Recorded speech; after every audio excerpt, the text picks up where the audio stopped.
Good day mga gaw! Today's episode, tara samahan nyo ko. Ngayong araw na to is yung schedule natin na paghingi ng rice hull para pambeding sa mga dumi ng ating mga alagang manok. So natagalan po tayo kasi may blessing dumating, po. Binigyan tayo ng gulay. So mamaya luluto natin yon. Tapos papakastahan muna natin itong dalawang dumalaga natin. And then tsaka tayo pupunta doon sa rice mill para hihingi ng pasi o yung rice hull.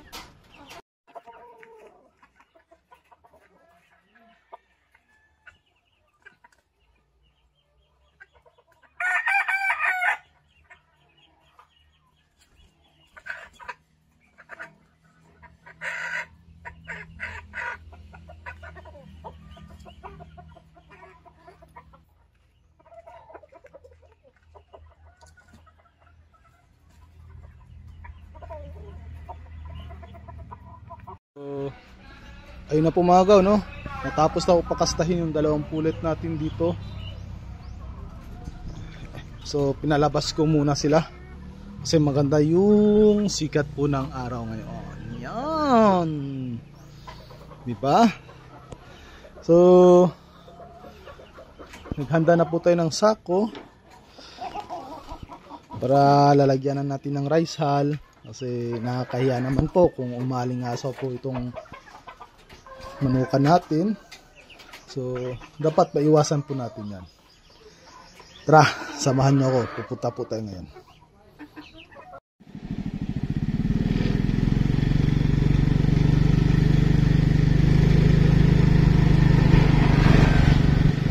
Tara gaw, lapit na ta sa ito ang ginapangayuan na rice hull.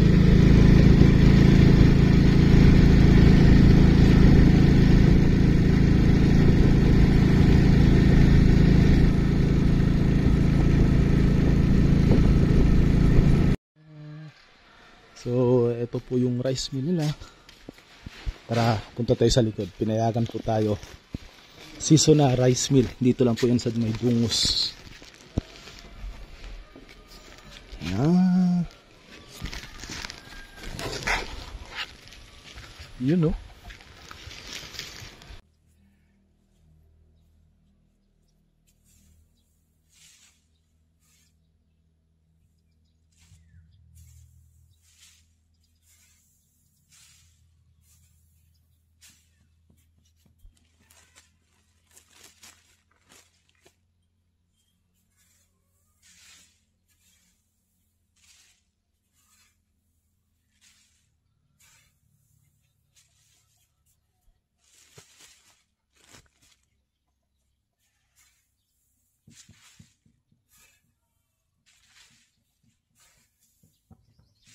So, gaw, eto na po, napuno na po.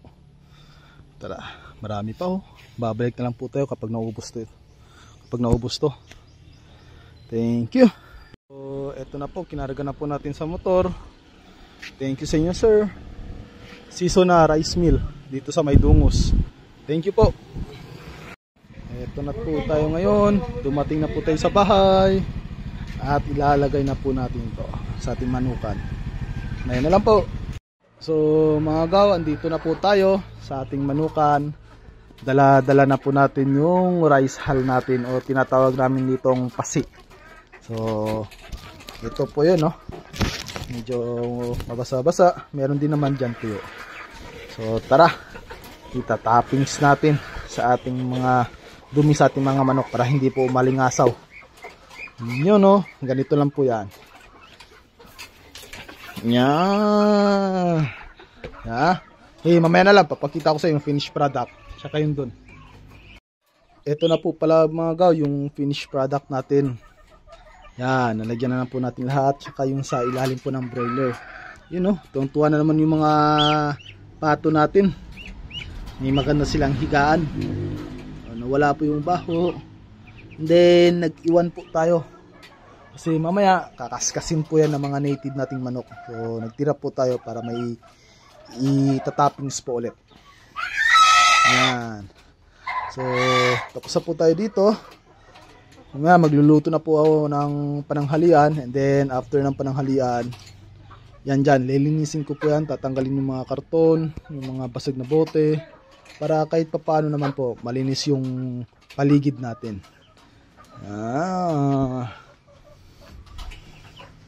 Diba? Yan lamang po. Salamat.